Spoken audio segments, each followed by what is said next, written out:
What is up, everyone? Welcome to another edition of the Nickel City Rush Hour. And yeah, we've got bumped our time slot, Jake. The network came to us. They said, hey, guys, the ratings haven't been too good. We're going to need to bump you an hour. They want us to be right before Jimmy Kimmel and Jimmy Fallon. They think that if we're like right before them, we might get some better attraction, some better traction over here. So how you doing, my friend? I'm doing well. Listen, hand up. This is on me, Mike. I'm the reason why we bumped it. Listen, we got a little one. Not sure what's going on, but she's having a hard time getting to bed. Usually we put her down. We try to put her down around 8, right? But usually she's not falling asleep until a little after 9. So we got to figure that out. Maybe a little sleep regression. Who knows? She's great. She's awesome. And the nice part is she sleeps until like 7, 8 o'clock. So she's not waking up at 6 a.m. every day and she sleeps through the night. So that's huge. So I guess I'll take it, right? It's a great alternative. Fully understand, my friend. Fully understand. You got a baby on the way. You need to help the wife out a little bit more. Oh, yeah. And so fully understood.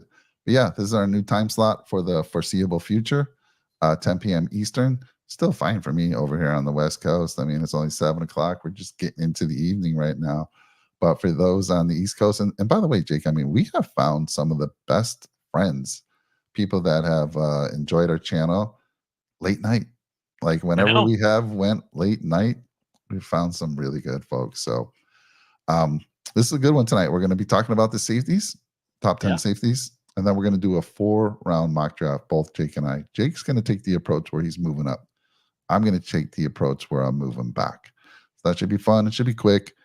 We've done enough of these mock drafts now to kind of know, what we need to do to get the folks that we want. Although I'm not sure Jake knows yet because he's going to have to move up the board quite a bit to get the guy he wants.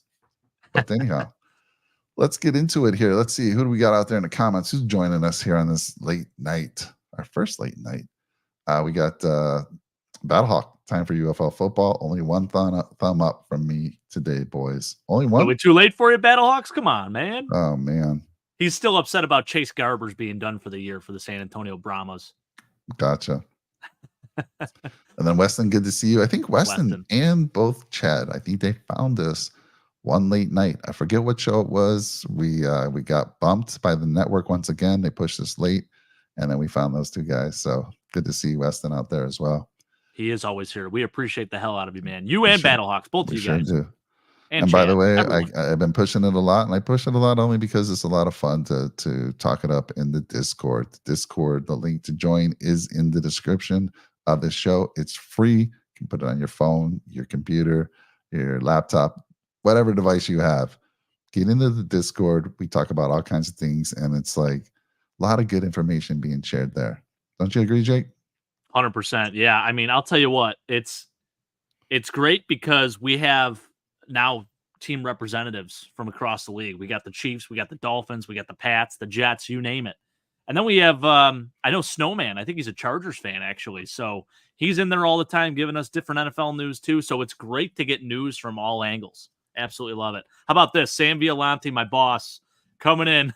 Din, din, din, din, din, din. Ice, You kind of do, actually, Mike. I can see that. Seriously? Really?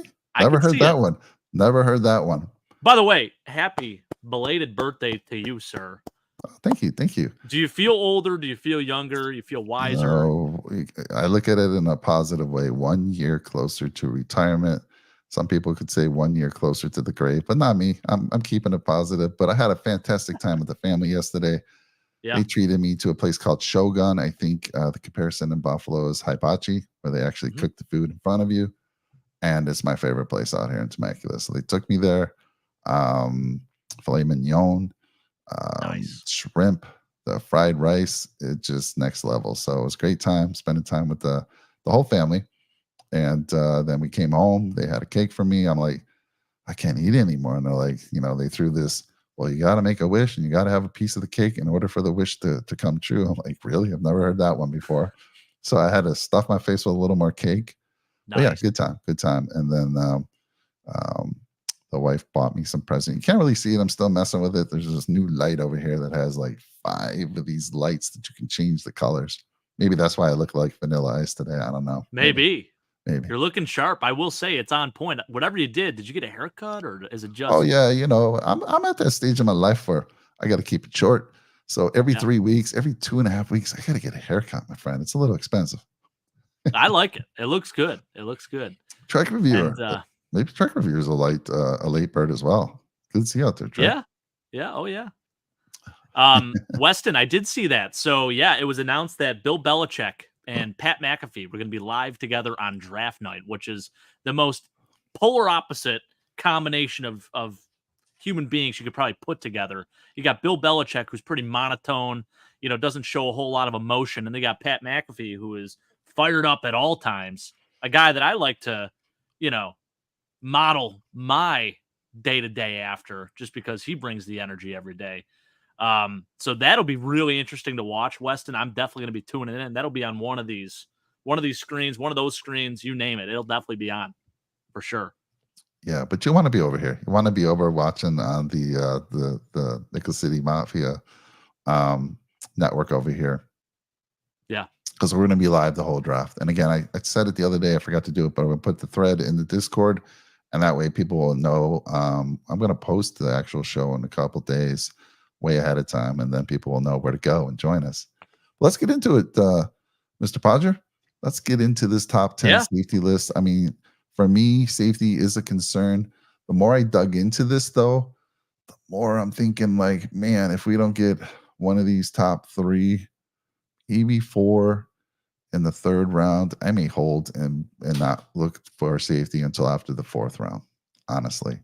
My needs going into tonight's mock draft is wide receiver, defensive tackle, edge, and safety was there. But depending on how things turn out, safety may get pushed, and I may say, you know what, I better get some offensive line assistance here because Yeah. my mock is going to be focusing a lot on the defense and wide receiver, but we also need some offensive line help as well. So what's your focus tonight for the mock? I would say I targeted a lot of guys that are that mid-tier range, not the top.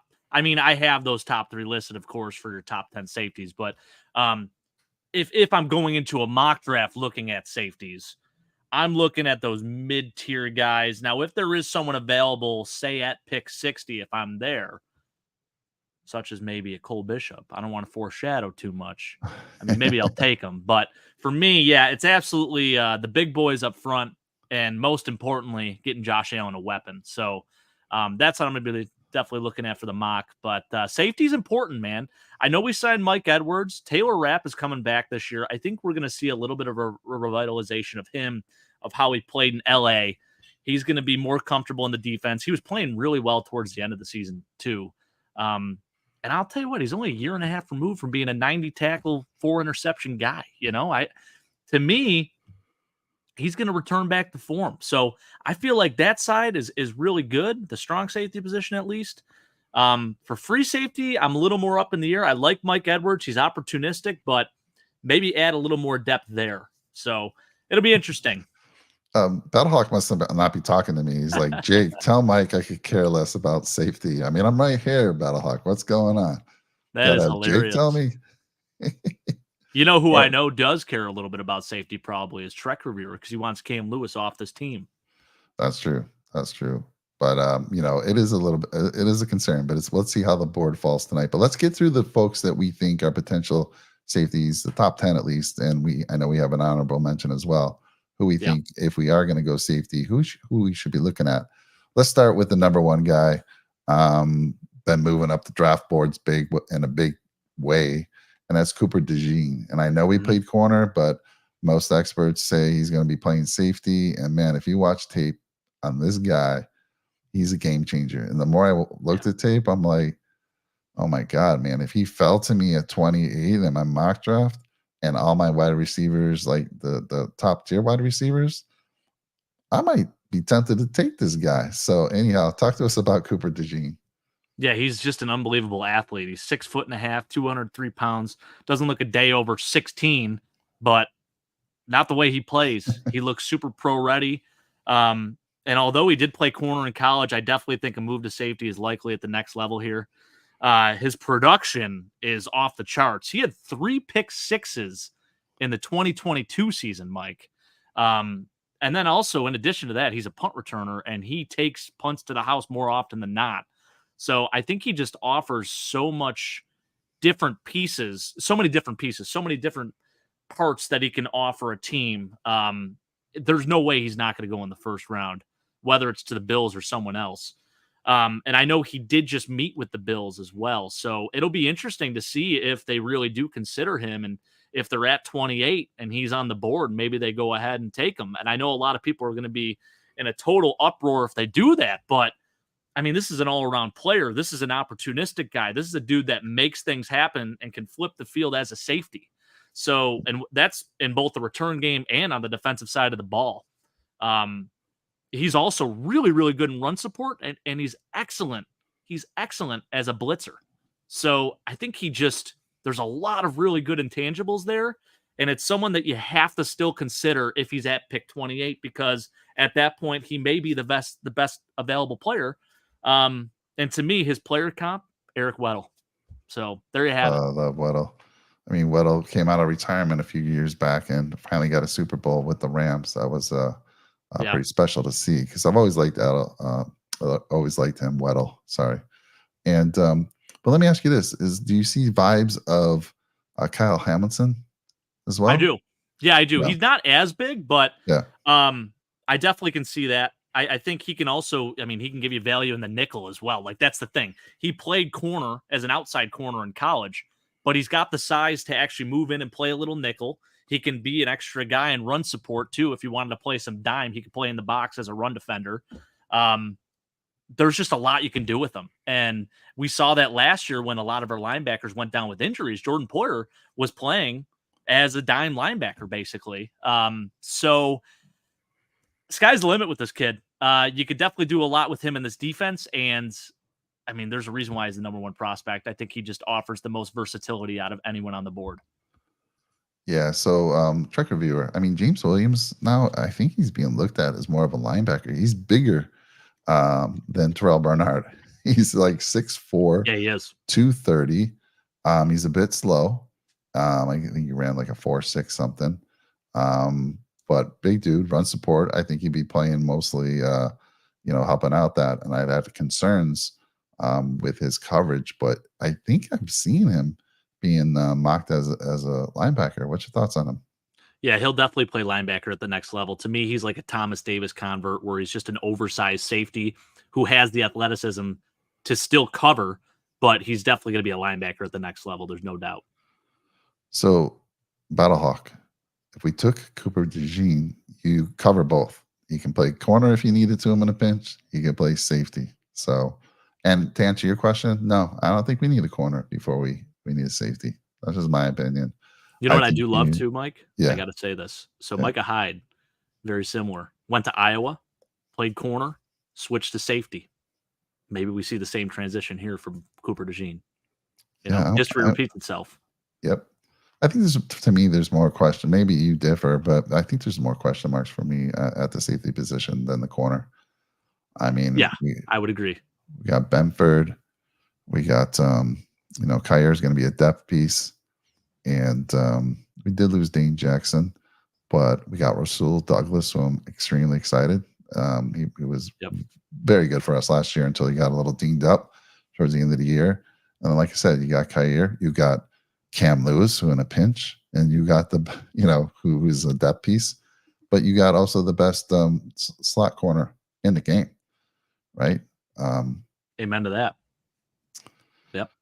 So anyhow, we're good there. That's what I think about Hawk. So hopefully that answers your question. Let's go to the next guy here, Tyler Nubin, because this is the guy that was kind of like the top of that safety list until Cooper DeJean has now been just moving up because of his versatility, corner, safety. Talk to us about Tyler Nubin. Well, he doesn't quite fit your criteria because he's 1 pound under 200 pounds. So he's 6'1", 199. But here's the thing with him. He could play either strong or free safety. He's an absolute ball hawk who's going to thrive in any zone scheme. He's actually a perfect fit for the Buffalo Bills defensive scheme. Really, really good instincts, really good ball skills. He had 5 interceptions this past year, and he does lack a little bit in the speed category, but he makes up for it with his discipline and his anticipation. So, to me, yeah, I mean, he was definitely the top safety prospect, just straight up safety prospect, and he's still worthy of like a late first, early second round pick. Yeah. So I like what did you say he didn't meet? Because he's 6'1". You said what? He's He's not quite 199. not He's quite 1 200. pound under your 200 I pounds. can live with that. I mean, if he's drinking a little bit water, he's trying to get He the gets to weight. Buffalo. We'll put He that gets the on him in a Buffalo. day. Easy. Yeah. All By the good. way, that slot corner, I should always mention his name, Taron Johnson. So Battlehawk, to answer your question, I feel we're pretty good shape with corners, and I'm actually excited to see what Kyer, what opportunity he gets, how he goes in the camp, if he finally wins over the coaching staff. When we have seen him play on the field, he's made some big plays. When you take his number of snaps, this would be his third season, Jake. I mean, the dude must have a turnover per snap count. It's got to be pretty high because he Oh, for makes sure. some big plays. So I'm excited Definitely. about him. Jake and I blame us for that one because we were all over Kyrie Elam. We actually called it that year 2 years ago. We said we're going to go be picking Kyrie, and then they drafted him. So that's on us, Jake. So we got to motivate him somehow, some way, so the mafia isn't coming down on us. And by the way, Time for UFL Football did ask the question. We did talk about this. We hinted at this, like maybe he would move to safety, but after we went ahead and signed Mike Edwards and we re-signed Taylor Rapp, I don't know if that's going to be the play. I think he stays at corner and he's just going to be a depth rotational guy. Yeah, good point here, Chuck. He's saying, that is fine because you would have Williams be the third linebacker on early downs, and then Johnson comes in on third downs. He Yep. would be beautiful for that role. Oh yeah, for sure. Yeah, 6'4", 235. Are you kidding me? That's awesome. Yeah, I mean, early on, I was talking to you about him. I'm like, did you see this guy? How big he is? Yeah. But I'm like, everything I'm hearing, it's just he's a tweener. They're going to be moving him to linebacker. So, all right, and then UFL, Time for UFL. He says, "You persuaded me. I'm thinking." Yeah. And by the way, do we highlight Trey's too? This could be a really good predictive pick, or predictive mock, because we know McDermott wants DeJean more than anyone else. Yeah, I feel like that is your classic Sean McDermott pick right there. So I would not rule that out. Could definitely see that happening. Yeah, so I have some notes here. And by the way, I'm going to share some of the resources I've been using. I've been keeping a little bit of a secret. But for this one, for my information for the safeties, I subscribe to The Athletic. It's like $1.99 a month. I've been having it for a few years because I get the freak list. And Bruce Feldman's freak list is on The Athletic. So that's where it started. And as I was telling Jake last show, Bruce Feldman's freak list has let me down recently in the past couple of years.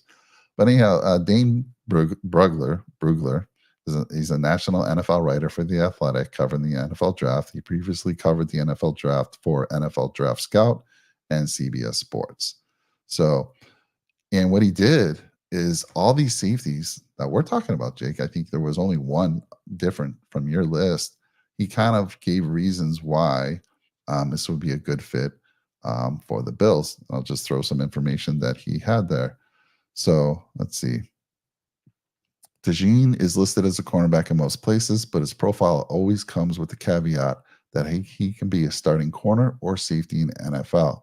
With the instincts to play both, his fit on the Bills is fascinating as precisely everything they covet in a safety. Brugler writes that DeJean anticipates well and credits his time as a high school quarterback for developing his feel in coverage. DeJean comes from a zone-heavy defensive scheme, a college program McDermott is especially fond of. The same one that yielded Hyde. So I think you had mentioned that as well. So there's some other things he goes on to say, but yeah, everything that you guys just said, Sean McDermott loves. Yeah, and the then parallels are there. Yeah, for sure. And then for Newman, he had this to say, and why he might be somebody the Bills are interested in. A bit more of a prototypical safety size-wise. Newman's big draw is his playmaking, having 13 interceptions and 3 forced fumbles throughout his college career. Now, mind you, he's played 5 years. He had 5 college years. So when you hear 13, you're like, dang. But I will say his last 3 were 12 of those 13 interceptions. He He's had had like 5 last year. yeah, So, 5, 4, and 3. And he's been progressively getting better. So yeah. 3, 4, 5 last year. Let's see here. That is evidenced by how he sees the field and instinctive eyes and the whole field vision to simultaneously track route combinations and eyes of the quarterback. So again, really good article. I don't know. I don't think it's open to the public, but if you look it up, he's got reasons why all these safeties might be a good fit for the Buffalo Bills. And he did say Cooper DeJean would be a guy he wouldn't be surprised that the Buffalo Bills made a move for in round 1. Yeah, and you got to think too. So this class is so deep at the receiver position. This isn't even saying that they stay at pick 60, but even if they were to stay at pick 60, you could still get a guy with like first round potential talent because it's that deep this year. So if you were to go corner or not corner, but safety like Cooper DeJean with your first round pick, you get a receiver at pick 60 or hopefully higher. You trade up to this, early second, maybe take Xavier Leggett, for instance. I'd be pretty fired up if that happened. Yeah, well, you might see that in my trade back there. There we go. All my trading down is Legette's been there, but we'll see if I can make a deal. Some of these GMs have been stubborn to deal with, man. I had to offer up like a case of Cuban cigars to some of these guys to get a deal done. So it's just been crazy. We'll see that when we get to this mock draft. But Tyler Nubin, also another good guy with as far as run support as well. Anyhow, the third guy on our list. Now, this guy really falls a little bit under my criteria. I like that 6 feet. He's right around the 200. That's Javon Bullard. So why don't you talk to us a little bit about him and why he's number 3 on your list, Jake? And I'm assuming you gave this to me in the order of how good they are. Best. Yeah, without a doubt. Yeah. So Javon Bullard played at Georgia.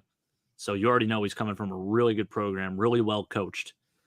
Only knock on him, 5'10 and a half, 198. But this guy's route recognition and pursuit is second to none in this class, in my opinion. He's also not afraid to play up at the line of scrimmage. He's extremely patient, and he lets himself read and react, and his tackling skills are unreal. Like, this guy is a very, very good tackler, and that is something the Bills have notoriously struggled with in the past.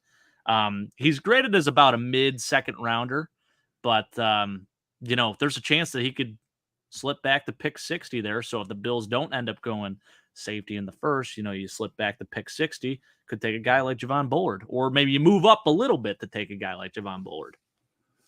Yeah, I agree. By the way, Cooper DeJean is the only one that would even be tempting to take in the first or second round is what they're saying.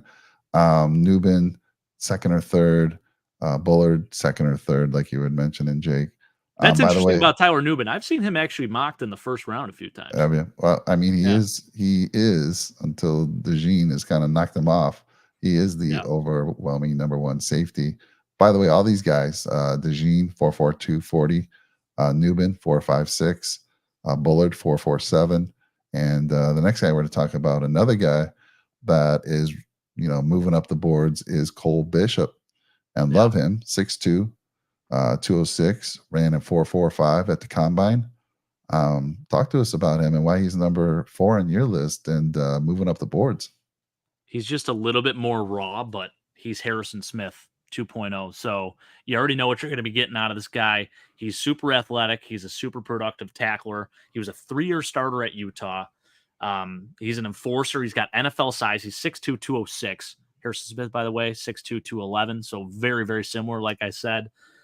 You could line him up against tight ends. He could play in the nickel if you need him to, and he's not going to have any issues. He's got incredible IQ, and he's super instinctive, and I just love this kid. He's flying up a lot of draft boards, and this is the guy. This is the guy in the second round who I'm like 100% confident if he's there, we need to take him because he is just that good. I feel like he will be a Pro Bowler at the next level here. Yeah. The more I did check out some film of him, he's also I think he was a captain on his team, so leadership qualities there. Yep. And everything that the Bills love is Cole Bishop. So I'm excited about that pick as well. Again, when I was doing some mocks recently, he was there in a second. and I even saw him get closer to the third as well. So we'll see when we do our mocks. It's Yeah. gonna be interesting, but that's a guy that I would love to have. Um, Yep. the next guy on your list is number 5 is Cam Kitchens. Now he's 5'11, 203. He ran a 4.65. So right away that turns me off. I don't know why I'm a 40-yard guy. That just upsets me if you're not in the 4.4, 4.5 range. And again, it's not like it's a big deal. Maybe he just had a bad day and he's not trained to get off the block quickly. That could be a thing. But he has a connection to the Buffalo Bills, right? There's a link between him and the defensive backs coach from last year that the Bills brought on, Jamil Ade, right? So he worked at Miami. So he could have somebody there talking to, Bean, McDermott, and Babbage, saying this is a guy you definitely gotta take a hard look at. So talk to us a little bit about Cam Kitchens. Yeah, I think what would make him an ideal prospect for the Bills is the fact that he already has the familiarity with Jamil Ade. Played 2 years under him at Miami, and he was an absolute ball hawk, by the way, at Miami. He was 5 picks this past year, 6 the previous year. Now, he did not test well at the combine, like you said, and I think that has really put him down a few notches when you're looking at the draft boards because he was at one point one of these top safety prospects. I still think he's up there because his game speed is pretty good and it matches up well. Um, to NFL speed. So I think he can cover tight ends. He can definitely play as a nickel if we need him to. And I just love the fact that he's already been coached up by Jamil Ade. And, I think he fits well in his own scheme as in addition to that. But if you need him to play a little bit of man, he can do that too. Now, Mike, 1 inch short. He's 5'11", but he's 203 pounds. So Yeah. solid size for a safety, in my opinion. Maybe not for you. But in my opinion, worth an early third round pick if we were able to get a third rounder. Yeah, and that's where I'm seeing him mocked in the third round. So, again, 5'11. He put some taller cleats on there. You're Yeah, basically 6 foot. I'm good with it. there you 200 go. pounds. And again, the link between him and Jamil Ade. And what else did this gentleman have that I've mentioned? I'm using the source comes from Dane Brugler from The Athletic. So some of the things he said here, despite lacking elite speed and burst, the first line of his scouting report strengths reads that he anticipates well from different alignments and plays to his natural instincts. That screams that he has football IQ and the versatility the Bills are looking for in a safety. Sure. So again, that's just a Yeah. small segment of what this gentleman said. So I like it. Again, I guess the only thing scaring me was that 4.65. I don't know why. I just want guys that are just fast. He's definitely big enough, and I want to be able to do, be able to participate in the run stop, run support, which I think he brings as well. Yeah. I like Next what guy. Trek Reviewer says here, too, Yeah. by the way. This is definitely a sleeper pick. Jalen Carley's out of Missouri. Yeah. He's a big body dude. He's put on like 40 pounds, too, since his, I think, freshman year, I want to say. I was just watching a little bit of tape on him not too long ago, actually. I'm glad you mentioned his name.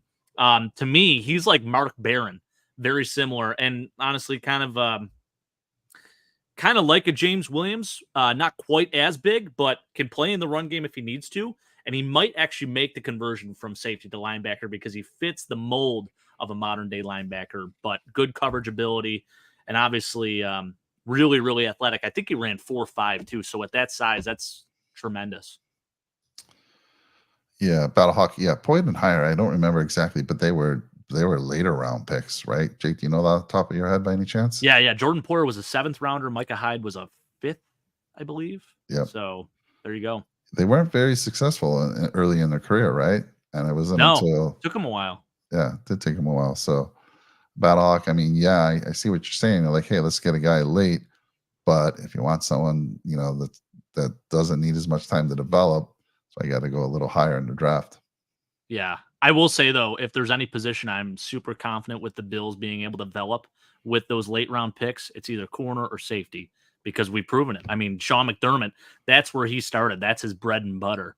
So, and he's got, Bobby Babbage, too, done a tremendous job. He's been here ever since Jordan Poyer and Micah Hyde came here, and obviously now they're gone, but they developed into these all-pro players in Buffalo. Like they were not at that level when they came to Buffalo. So Yeah. it's really a tip of the cap to Sean McDermott and Bobby Babich and some of the other defensive coaches. And then, yes, he is a football encyclopedia. I've been Thanks, saying man. that Sometimes, since I hey, met him. I have my days though. Sometimes I get some trivia questions wrong, and then I make myself do push-ups. So the problem is I'm not doing enough push-ups, right? Putting on a few pounds. So I'm trying to fix that too. All right, next guy on your list is, I mean, outside of DeJean and Bishop, it's a toss-up between Bishop and this guy, and that's Jaden Hicks. Yeah. 6'2", 211, ran a 4.5. He participated in the combine. I don't know what happened, but he didn't run the 40 in the combine. He ran the 40 at his pro day and ran a 4.5. So talk to us about Jaden Hicks. Yeah, I like that time too. He's 6'2", 211, really nice size. Really aggressive as a quote-unquote run and hit striker, but he doesn't always get squared up, and that's where he falls a bit short. But what I do love about him is that his aggression and his recovery is really impressive to me. He can play in the box like Jordan Poyer did as a dime linebacker. So if we wanted to run dime and have 3 safeties out on the field, so be it. Let him play as that other linebacker. He's got really good instincts and really impressive ball skills to me. And the size is honestly one of my favorite things about him. I actually thought he was a little bit bigger than what he measured in at initially. But he looks huge on Did you tape. think he was weight-wise was more, Yeah. They were saying like underwhelming? 6'3", 220 something initially, Okay. but then he weighed in at 211, 6'2", but still, that's great. That's optimal, and that's exactly what I think the Bills should look for. And he would fit really well in this scheme. So I'm a big fan. I think he'd be worth a late second, maybe early third round pick. Yeah, and that's what this gentleman's saying here, second round pick. Here's a gentleman that I really am loving, this guy, Kalen Bullock, 6'2", out of USC, runs a 4.48 at the combine. The only issue with him is his weight, right? He's 188. And to me, if we can get him, like they're saying he's a third to fourth rounder, and that's where I was saying, Jake, earlier, like if I don't get one of these top guys, and Bullock now is on that fence for me, I'm probably waiting to try to get him with a fourth or fifth round, probably a fifth. And I don't know if he'll be there, but I love the kid. He's a ball hawk. His hands or his arms, 32 and a half. His 9-inch hands. Again, 4.48 at the combine. So talk a little bit about him. And again, like I said, if you watch any film on him, he's a ball hawk. The downside is the run support and the weight, of course. Now, you could always say, well, put on 10 pounds. Should be easy. It should be easy for these guys. Not always the case, Jake. So talk a little bit about Kalen Bullock. Certainly. Well, this is actually a prospect that you sold me on. Normally it's the other way around, Mike. So I appreciate that, because I went and watched a ton of tape on him after you sent me that initial video. And I'm like, man, this guy can play. Super, super opportunistic, a total ball hawk, has some similarities to Cooper DeJean because he actually played outside corner in college. He also played in the nickel, and he also played free safety. And I do think he projects as a free safety at the NFL level because he does struggle a bit in the run game and as a tackler. And I think that's his biggest knock. But when you look at the other intangibles and the other stuff that he brings, it really is impressive. And I think he can do well at the next level. I think his pro comp I saw was like Juan Thornhill, which I think fits really well with who he is as a player. Super tall, lean player, doesn't fit your weight requirement, but listen, he'll make up for it as that like center fielder. I promise you that. I really like this kid a lot. I think he's worthy of a third, maybe fourth round pick. Yeah. And again, like you said, he could play corner. I mean, who knows if he's staying at that weight, he's got the speed to play corner, and being a ball hawk like he is, might not be a bad transition for him. So he's still on my radar, Jake. I just, after researching these guys, I'm thinking, like you said, more of a fourth, fifth rounder if he was to slip there. I don't think he'll make it past the fourth round, but we'll see. Agreed. I love what Time for UFO Football is saying here. Yeah, Saying? I'm with you, man. He's saying, oh, hard putting on weight, that would be a dream. Like he could eat pizza whenever. I know, man. That's what I'm saying. Like I look at a bag of chips and I gained 10 pounds now. I used to never be that way. I used to have to work to gain a ton of weight. I was eating peanut butter sandwiches every hour. I don't know what happened. There was a transition. They say after 25, everything goes downhill. Maybe that's what happened because I definitely been gaining more and more weight every year ever since 25, and I'm 30 now, so God knows what's coming my way. Yeah, I'm just saying for like, you know how with the bigger guys, you're like, Yeah, hey, we drop 20, should be easy. They struggle with doing that. The smaller guys putting on weight, they burn so many calories. It's hard for them. And then you don't know what's that going to do for the game, right? You true. just don't know. And again, you 10 pounds isn't now, it doesn't seem like it'd be that much. And if he could get to closer to 200, sign me up, man. Sure. Sign me up. Get him on an NFL weight program. I mean, he'll gain that weight easily. And the Promise next you guy that. you got on the list at number 8 is Taylor-Demerson. He's 5'10", 197, ran a 4.41 at the combine, 5 years out of Texas Tech. By the way, Kalen Bullock was 3 years out of USC. Interesting that none of these guys transferred. When we were talking about defensive tackles and wide receivers, we're seeing a lot of transfers from players. None of these guys on the list are transfers, which is Yeah. pretty crazy. But anyhow, 5'10", 197. He does have 4.41 speed. So what has you interested in this young man? This was like my initial favorite prospect at safety, by the way. So I believe I talked a little bit about him early, and I took him in a few mock drafts and whatnot. But yeah, he was the fastest safety at the combine, ran 4.41, tested really well. I think he jumped 38 inches too for his vertical. He doesn't have the most highly coveted measurables because he is 5'10", a buck 97, but a ton of instincts, really good ball skills, offers coverage versatility as a split safety, could play nickel as well. Definitely one of my guys to target if he's around in round 4. If he's available in round 4, I think it's definitely worth a pick. He's just a lot more raw than these other prospects that Yeah. we've been talking about, but he has the potential. And when you're talking a potential pick, that's why he's a day 3 guy. Yeah, I was just reading about him a little bit. So one of the negatives, again from this resource, he has the speed to course correct, but his coverage angles are often wild and behind the route. So that's always Yeah, I can see concerning. it. But again, so this is a guy for me, if and maybe even Bullock to some degree. And again, I would like to get your perspective on it. Up until 7 or 8, do you see any of these guys being a strong contributor in year 1? We are talking safeties. We supposedly have our safeties locked in. Yeah. Who do you see so far that we've talked about that could potentially crack that? Not maybe starter, maybe starter. Mhm. I don't know. They go to camp and they just win everyone over, Yeah. or they get some nice playing time in year 1. I would say Cooper DeJean, absolutely. Tyler Newbin, definitely. Javon Bullard, definitely. Cole Bishop, absolutely. Like I said, he's going to be a Pro Bowler at the next level, in my opinion. Cam Kinchins, in our defense, he'll be that third safety. I think he will get time. He'll be like Taylor Rapp was last year. Same with Jaden Hicks. And then Kalen Bullock is interesting. He'll probably compete with Mike Edwards for the starting spot. Ultimately, he may not start initially, but I think it's only a matter of time. But then after that, you look at Dadrian Taylor-Demerson. He'll probably be a role player backup, but a guy that maybe comes in when we have, when we need an additional safety or something like that, or someone specific for coverage packages and all that good stuff. So I don't think he starts day 1 or anything like that. But those other guys I mentioned, I think they have a good shot at definitely being a starter on this defense. All right. I like that. So number 9 on your list is Bo Braid, and let me just give you some information. Braid is an ideal target with enough workable traits they look for to develop into a long-term starter in Buffalo. Burglar wrote that Braid anticipates play development and drives on throws with confidence, and that he's not easily manipulated by relying on the quarterback's eyes.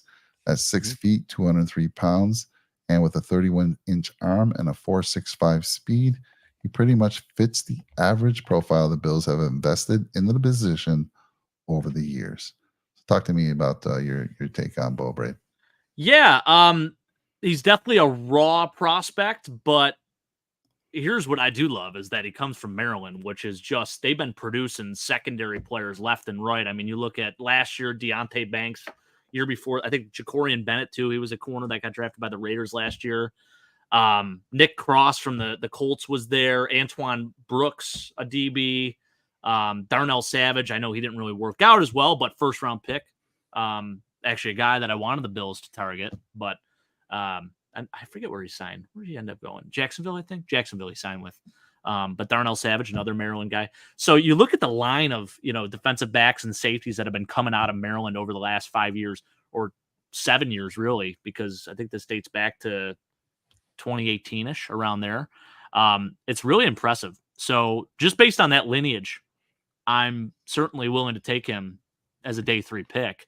Like I said, definitely more raw, but he's 6 foot 203. He's really good for zone schemes. He's disruptive. He can sit in the box as an extra run defender. So I like the ability to use him in a dime package as an extra linebacker. Again, I've been saying that for a lot of these guys, but that just it seems to be a good fit for them. And when I saw us run it last year, when we had so many guys out at the linebacker position, it was just really something you got to think about for the future, especially with the type of defense that we run. So, yeah, I think Bo Braid is a potential guy, but 4th round worthy to me. Yeah, he's got 31-inch arms, 10 and an eighth inch hands, so big hands. This guy's just predicting, like you kind of said, 4 to 5th round guy. Yeah. Right. Yep. And again, I don't know if I would grab him in the 4th. I think there's going to be some other better talent, but a 5th round for sure, 100%. Number 10 on your list. Now, this is interesting because this is the one guy that was not on Brugler's, let me get this guy's name right, Brugler's list, right?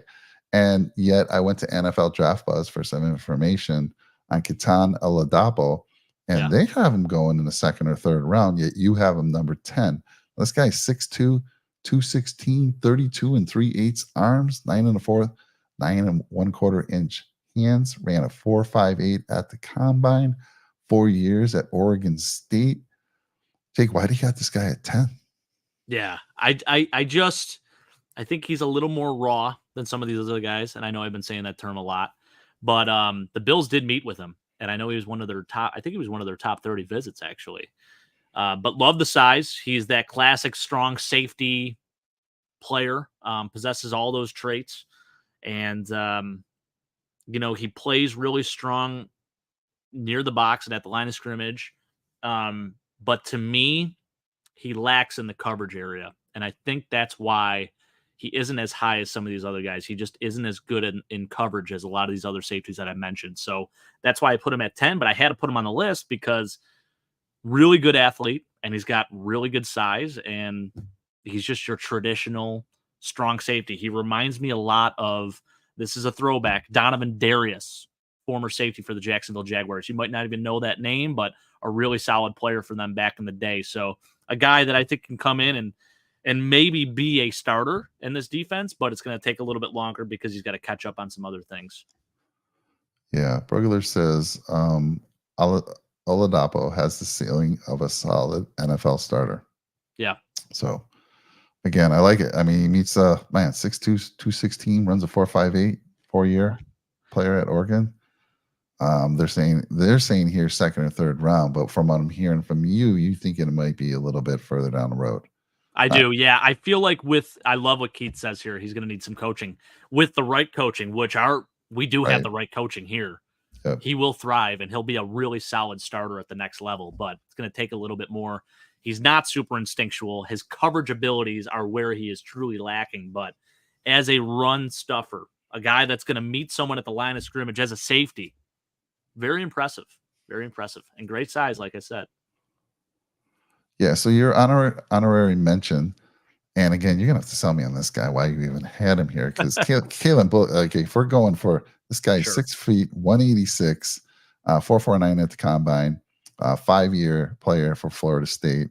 They're saying he's a round 3 guy, and again, this is NFL Draft Buzz, so I feel like this is a little bit high for this guy. But Renaro Green, talk to me about him.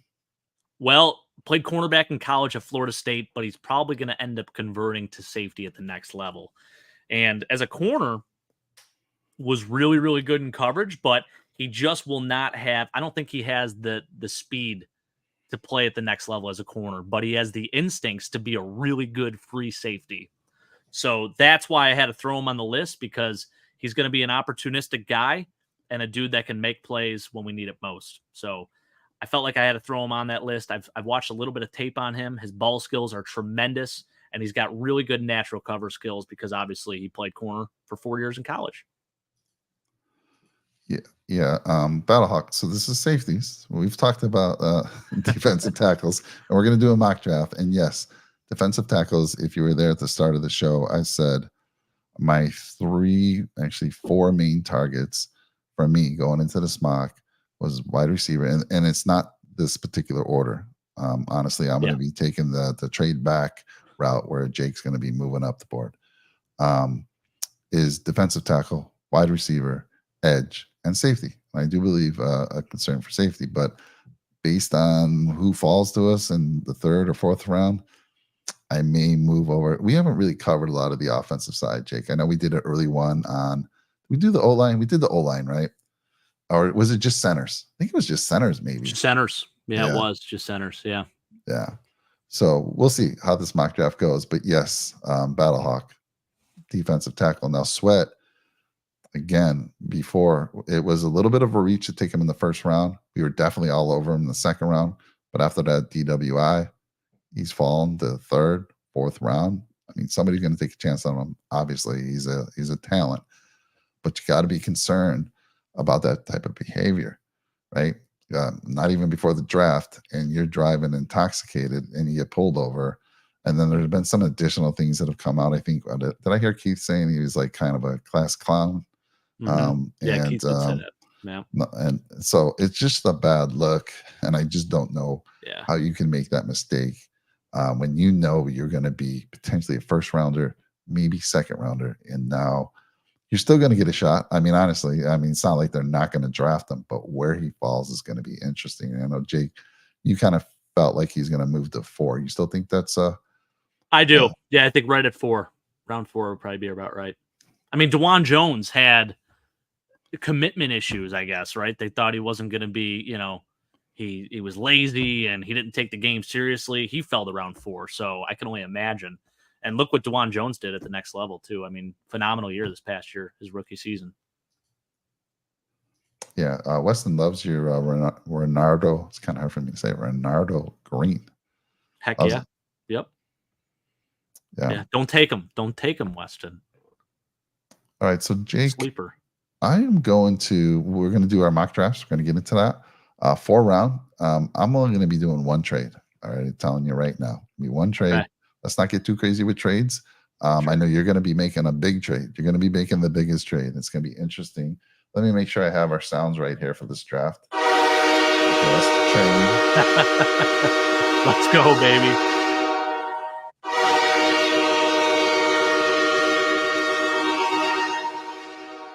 I probably scared some animal. Okay, there's the GM, the call. I want to make sure I got the pick is in there. I think it is right here. Yeah, there it is right there. Gotta have that sound right there. Yep. All right. So I will start things. And again, I'm taking the approach where we're trading back. So this is going to be interesting here. So hold on. Let me add this to the stage. All right. I'm going to sit back and relax. And let me get rid of this overlay here, because we need to get that off the screen so we can see this much better. So let's remove the overlay altogether. Pull this one up maybe right here. That's a little bit better. I'll move that up. All right. And Jake, I'm not going to let you influence me. Maybe I'll go to you if it's a little difficult, but I'm going to try to do this. Let me see here. Let's try to get a better thing here. I'm going to go without the overlay for right now, just to kind of give us the most screen possible. All right. 4 rounds. And again, I'm going to be trading back. So no matter what happens when it comes to 28, yes, we'll talk about it. If there's some players that fell to us that I should take, we'll let you know. But because this exercise is just kind of showing the potential if we are to trade back. So again, the two guys that I'm going to be dealing with here for this trade back is going to be the GM for the Cardinals. That's Monty Ossenfort. Like I told you earlier, he's very stubborn. He likes his cigars. And then I'm also, if he won't work with me, I'm going to be calling Adam Peters from Washington. And why those two guys? Because they have multiple third round picks that I feel they might give us one of them based on what I'm going to offer them. So let's take a look. Let's get into it. There we go. All right. 4th round. I got everything set right. Let's go.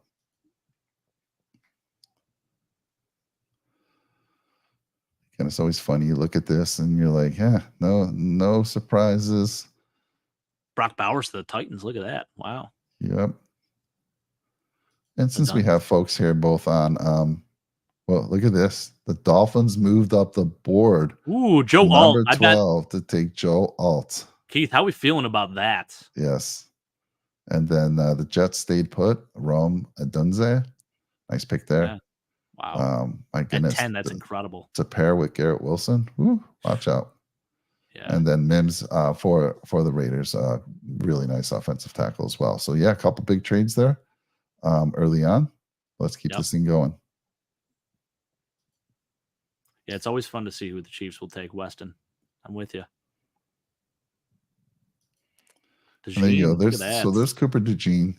And again, I do not think, let me ask you this, Jake, and maybe if he fell to, we're at 28, maybe if he fell to 25 or 26 and the wide receivers that you had graded as your first round were off the board, maybe you move up just a little bit, but I don't see the Bills making a big move up the board to get DeJean. But man, I'll tell you what, the Rams, they got themselves a guy. And I like this here. Look at the Steelers. Laiatu Latu, we talked about him, edge out of UCLA a couple years back, thought his career was over, played for Washington. They said, he had a spinal injury, he had to have surgery. They kind of said, you need to hang it up. You're not going to be playing football anymore. He said no. He went and saw some specialists, played at an elite level the last couple of years at UCLA. And I'll tell you what, the Steeler team is getting good in a hurry. Yeah, you ain't kidding. That's a classic Steelers pick right there, too. He's going to be, his pro comp is TJ Watt. Oh, my goodness. Isn't that wild? How about that? Yeah, so no That's concern if he here. can stay healthy. That's if he can stay healthy. Remember. No concern by the training staff or the doctors here at Pittsburgh about that spinal injury. The fact that, it goes a long way saying that the kid has come back and played 2 elite years with no problem. So good for him. I'm happy for him, for sure. Cool. Let's keep moving on here. Let's resume this draft. Oh, there goes Murphy. Ooh. Murphy off the board to the Broncos. And there goes BTJ at 22. Earlier on, I was doing a lot of mocks. And believe it or not, those damn Dolphins were taking BTJ at number, what were they? 21, I think they were initially. Yep. Look at that. Those friggin' Eagles. And then those Broncos taking Murphy. But all right, let's go. I figured they'd be gone anyway, honestly. Oh, yeah. Let's see. Let's move on. AD Mitchell. All right. Chop Robinson. All right. Those Cardinals, man. All right. So I'm making my first call here. Let's see here.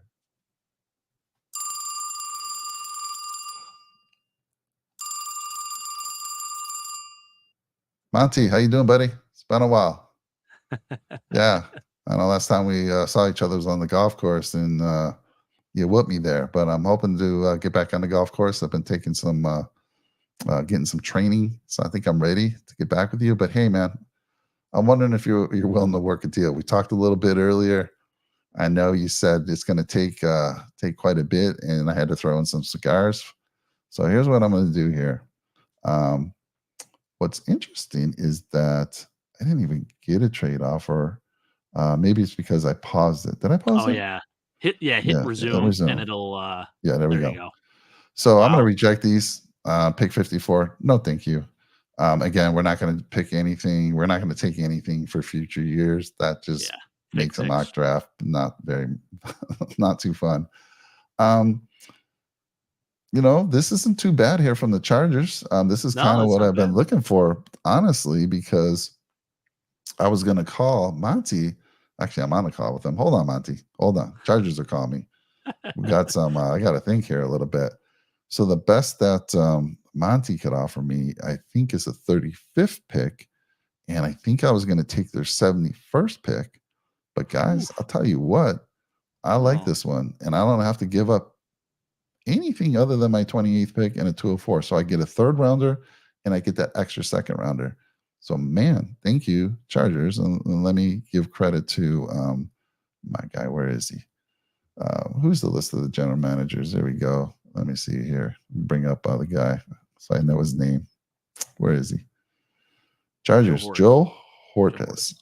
All right, cool. Thank you, Joe. You made my life easy right here. We're going to take this one. There we go. Let's take a look. Look at that. So here's the thing. I just want to stop this real quick. JPJ, again, I told you I wasn't going to take anything. I was going to stay at 28 for this exercise. But JPJ is a dude. If he fell to us, Jake, I mean, I might have to run to the podium. I might. Sure. Right? Yeah. But for this exercise, I'm not going there. Xavier Worthy, Jordan Morgan, Tyler Nubin. There's Nubin in the first round. We just talked about him. And look at that. Man. Yep. What a pick for the Chiefs there. That's, I mean, Chris Jones. It's his counterpart. So this will be interesting to see if I hurt myself here, because I was gonna get it. I promise you, I was gonna get the 35th pick, but I was gonna have to give up more draft stock to do it. So anyhow, let's see what happens here with the Cardinals and Monty. Let's go. Oh, wow, yes. Beebe at 35. How about it? Beautiful. Now let's take a look here. I'm not trading anymore. I said I was only making one trade. I moved back. I got us let me get this off the board here. Got us the 37th.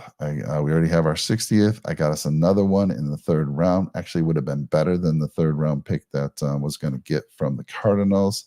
I think they had a 66 and a 71st. Yep. I was trying not to be greedy because they were being stubborn when I was talking to Monty earlier. Like I said, Monty's just an old grumpy dude. Actually, I don't know if he's old. I don't even know how old he is. But for this session here, he's an old grumpy dude. Doesn't like the deal. But absolutely love it. Here we are. Yeah. And my goodness, look at Johnny Newton available there too. Right? That's a little tempting. It's a little tempting. It is extremely tempting. But I've done this exercise before, and if I take that Newton guy, I'm going to lose out on the potential of, look at these wide receivers. Now everyone's saying we got to trade up the board for a wide receiver. We got to trade up the board and give up all this, draft stock. Sure. I'm saying no, you don't. Not if you want to get Jake Podgers guy, right? That's right? I mean, at pick 37, I got Kean Coleman, who we've talked about before. He's not the highest guy on our list.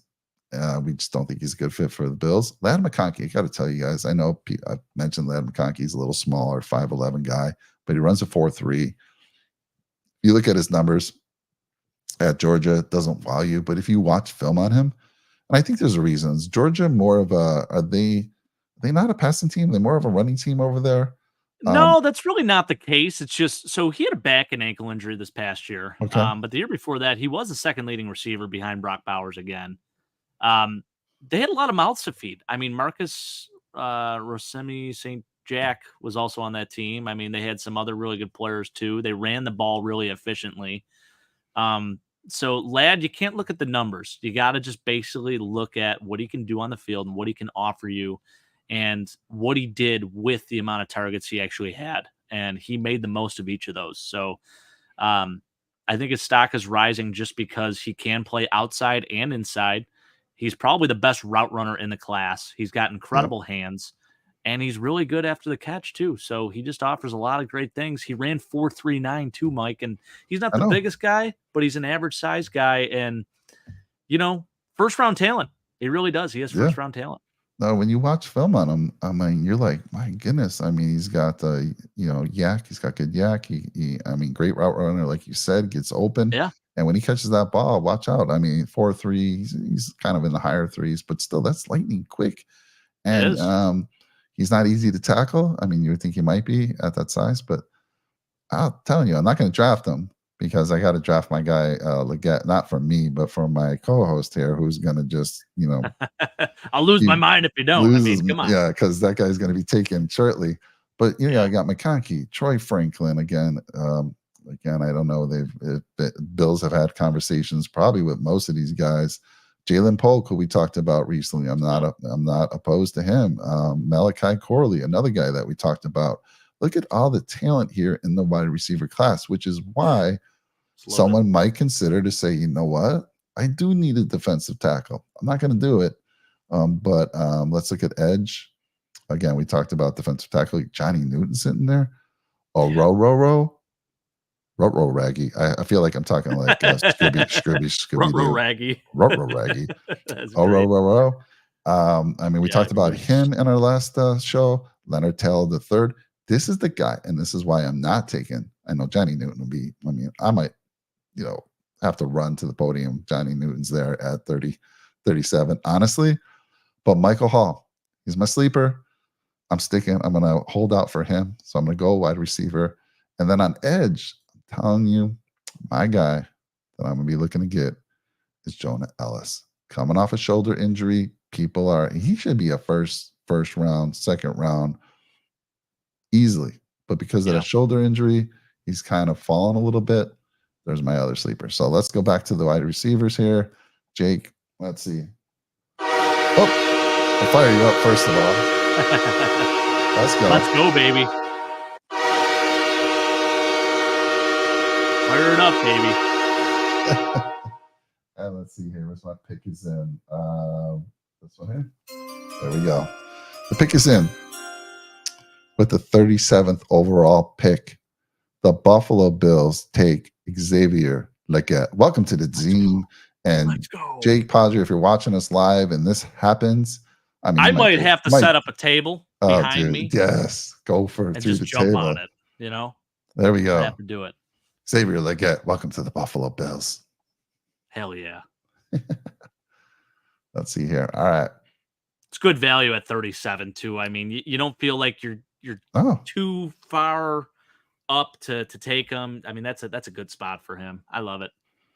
So I hope that Weston did see who you guys took, and I'm not making any more trades, but I do want to go rewind here a little bit just to show who the Chiefs took, because we're always keeping our eye on that, right? They took Darius Robinson, edge. How do you feel about that, Weston? I thought for sure they'd be going wide receiver with the Rusty Rice. It really is, yeah. I mean, the defense is really what carried them, right? Last year through the playoffs. And now it gets even better. So, oh boy. Let's see here. Kool-Aid McKinstry. I think it's the coolest name in the draft. Hey, Kool-Aid, I can see the commercials already. Cornerback out of Alabama for Washington. That was another team. If Monty wasn't going to be dealing with me, I was going to be talking to Washington because they have multiple thirds. But there you go. We take Legette. Keaton Coleman goes shortly after. Ladd McConkey goes to Atlanta. Max Melton for the Texans. I'll tell you what. Let me see. Let's keep an eye on these Texans because this is a team on the rise, my friend. Oh yeah. Let's go back and take a look, and then. So they traded their that first round pick, I believe, was traded to Minnesota. Okay. Right here. How about Minnesota too, moving up to? So they must have moved up with that pick because they were at 23. They moved up to 8 to take J.J. McCarthy, and 23 obviously is Atlanta. They're taking Nate Wiggins. Wow, what a move for them! It looked like the first 3 picks were quarterbacks. So we're talking 4 quarterbacks in the top 10 there. Yeah, crazy. Yeah, but let's see here. Let's see. Best overall right now. Oh, I mean, dude, Johnny Newton. This is not going to happen. But if it does, I am running. You can't get me out there faster. I'll probably trip over myself as I'm running. Yeah. I mean, at 37, that's incredible. I mean, no, I'm at pick 60. Oh, he's available at 60? So you know it. But let's look at some other folks just for my Lord. Kicks. You know I'm running right now. Again, I was going to say I was going to take Michael Hall, but no. But let's look at safeties. We just talked about them. So let's take a look at them. There he is. It's funny. Wow. There he is. You said second round, you'd be okay with Cole. We got Javon Bullard there. Keelan Bullock. Again, Keelan Bullock, I think, is going to be more in the 4th round. Look at all these guys we just talked about from 75 to 106. Yeah. Malik Mustafa, that's another really good prospect out of Wake Forest. I've seen him mocked to the Bills a few times. So my goodness. But again, guys, if this is the case, and I said earlier, my needs are wide receiver, defensive tackle, edge, and safety. So let's take a look at the edge. Who's over there? Jeepers. All these guys. I like Adisa Isaac. We talked about him, Marshawn Nealon, Austin Booker. But again, my guy, he's going to be there. So I'm going to hold on him. That's Jonah Ellis. I do not believe Newton will This be is available insane. much longer. So let's go. Let's see here. Which one is it? There we go. With the 60th pick overall, the Buffalo Bills take Johnny Newton. Hell Let's yeah. go. I mean, that It's a phenomenal deserves pick. 2 of them. And that deserves no call. Somebody's calling me, and I'm like, no, I'm good right now. No phone calls, please. All right, so let's look at our picks right now, guys. We got Xavier Legette. I've taken care of the wide receiver problem, or everyone wants. We gotten Johnny Newton at number 60. We are now going into the third round with the 69th pick. We got that third rounder that I wanted so badly. And we're on the board, guys. We're on the board. Let's just take a look here. Who was taken in the third round?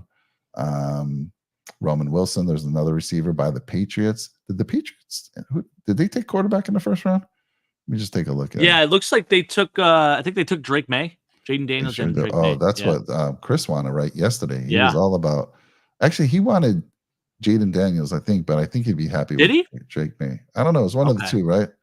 I think he was on the Drake May train, and because Drake May went number 2 to Washington, he's like, all right, Marvin Harrison Jr. I guess that's my consolation prize. Such a waste to go to Arizona. Such a waste.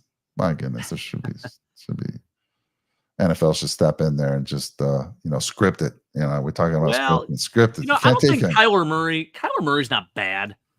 He had actually a really strong finish to the end of last year.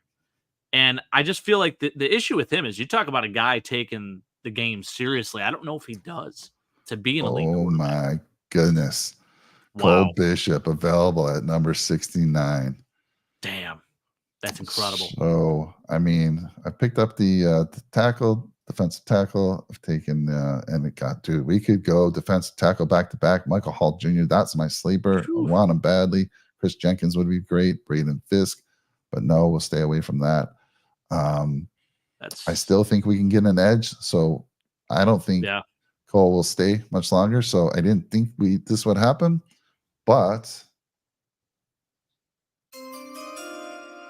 with the 75th pick overall, the Buffalo Bills take the safety from Utah, Cole Bishop. Welcome to the Buffalo Bills. Man, that is just, I mean, the value you got out of all of these picks. This might be the best mock draft I've ever seen for the Buffalo Bills thus far, Mike. I'm just trying to show people, and I think Gamel's with me, Trey, is like, do we have to really go up top strong? Could we still have a good draft if we move back? And this just represents that. Now, let's be real. My guy at number 60, Johnny Newton, I mean, something would have had to come up, some big news on Johnny that would have him fall to number 60. But you never know. I mean, Osiris, we never thought Osiris was going to fall to where he fell last year. So you just never know. But again, I do not believe Johnny would be available at 60. But hey, I'm glad he is. And where are we at here? We're moving up where our next pick is at 128. And I know, who I'm going to focus on. I'm going edge. I'm telling you right now, I'm going edge. No, thank you, Chargers or Rams. Sorry, no, thank you. By the way, I am hoping to go see the Bills play the Rams again at SoFi next year. I love it. Or this year, sorry. They do play them. All right, let's take a look. Let's see, who was available at safety? None of the guys left that we had talked about. No surprise there. I mean, we are in pick 128 right now. Edge, still a couple of good guys, but my guy, I'm going with Jonah Ellis. I'm telling you right now. DTs were good on. So let me just review my picks. We got DT, we got safety, and now I'm going edge, guys. And honestly, I know, Jake, you were talking Javon Solomon early on in our mocks. Mm-hmm. But again, the more I read about Jonah Ellis, the more the fact that he's slipping down the boards only because of that shoulder injury, playing with one arm for the most part for most of that year last year, and had a fantastic season. Guess what?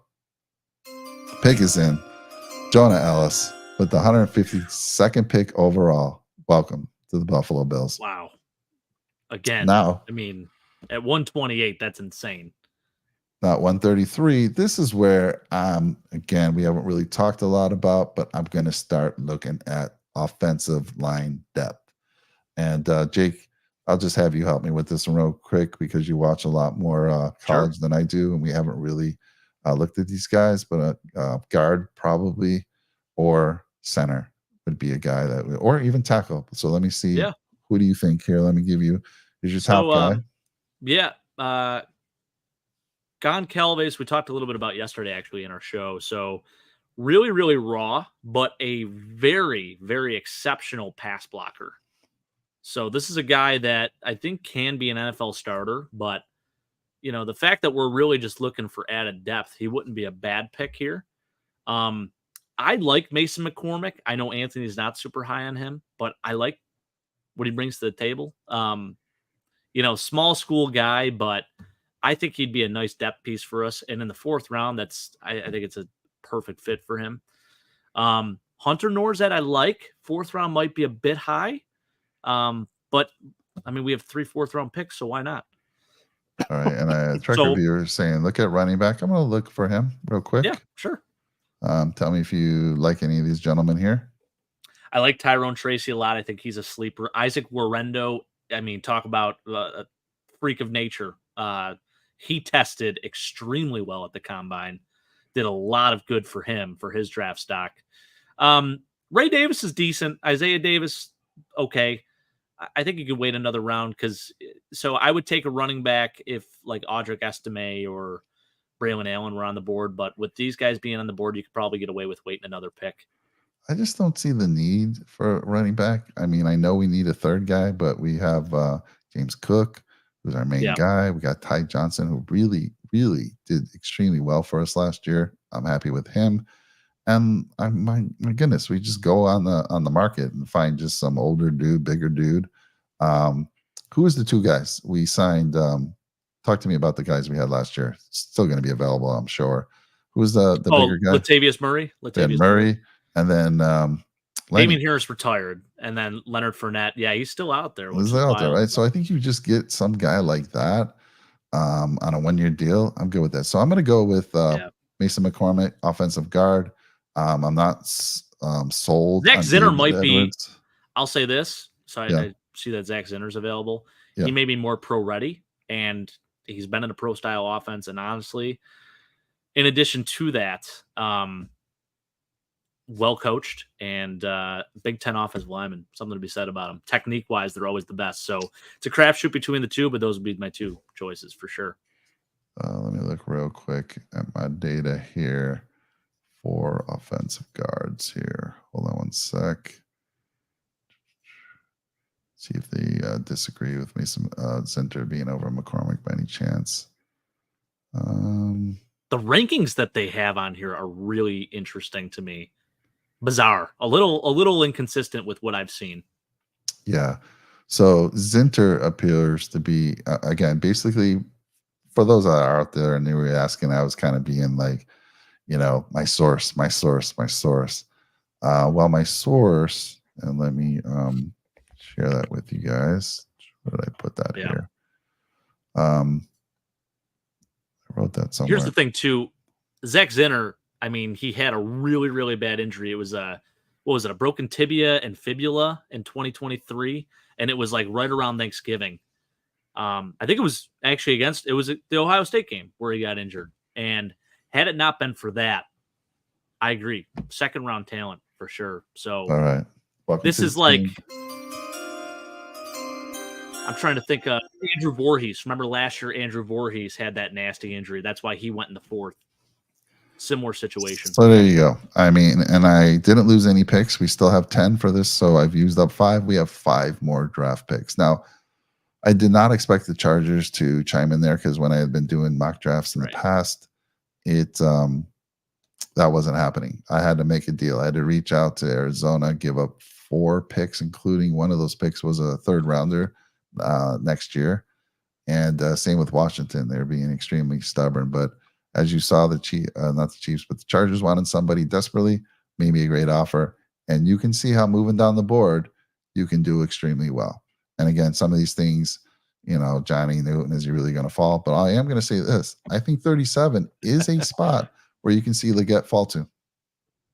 Yeah. Oh, absolutely. I mean, he's fallen farther than that in a lot of mock drafts. So Yeah. I wouldn't test it. I think if you want that guy, you go get him. And if yeah. he's there at 37, absolutely worth it. No one's complaining about that pick. Fantastic value there. I listened to another guy who was doing his top 50, and another big player out there in the sports world. I forget his name, but he didn't have Xavier Leggett in his top 50. He went through his top 50. Did not have him there. So I know, right? Terrible. That just kind of you're like, I'm done with that dude. So Jake, share on your side, and let's go through your mock draft, Sure. and let's call it a night here. So let me stop sharing. All right. But there you go, guys. You can trade down. And there's more things. Like I wasn't even doing more wheeling and dealing. I could have moved up if I wanted to. Now I was in good position. 2 picks in the second. I had a third round. I still kept my 4th round pick. Man, I was in good position to do all kinds of wheeling and dealing if I had to. You certainly were. Yeah, that was a really nice mock draft, Mike. I'd give that an A++ across the board. Fantastic job. And yeah, Keith, that's right. I forgot we were watching that game together in Philly where Zach Zinner got injured. So great point. But yeah, I think second round talent for sure if that injury doesn't happen. All right. Thanks for joining us, Keith. Appreciate you, man. Absolutely. All right. For those that have stayed around, this is where we're going to be trading up. By the way, Sean couldn't join us tonight. He was going to join us. He would have been that wild card. He would have been probably sticking at 28. We would have had that third scenario. But this is the other scenario people are talking about, Jake. So let's go.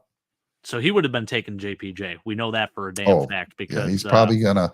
I know already. He's gonna see. I'm gonna see it in the comment. Mike, how could you pass on JPJ? Was really not gonna like what I. Just for the exercise, man. It's just for the exercise. All right, Jake. Show us what we can do here. Now you're gonna have to pause this quickly because you're gonna have to be. Where do you think you're gonna pause, Jake? I'm actually gonna trade up. Oh, you're already making the move, or dealing with I don't even want to mess around. Well. Do I wait? Making the call? Just so many weird things can happen. We're going to make the call. We're going to call Jacksonville. Pick 17. We're moving up. So I'm not going to move up to like pick 9 or 8. That top 10, it's very unpredictable. And I just feel like you have to give up so much. You're probably giving up at least 2 first rounders, probably 2 second rounders to move up to pick 9 or 8 to get a guy like Roma Dunze. So I'm going to go with, did I lose that? Oh, there we go. I'm going to go and try to trade up and get Brian Thomas Jr. in this case. So I'm going to take pick 28.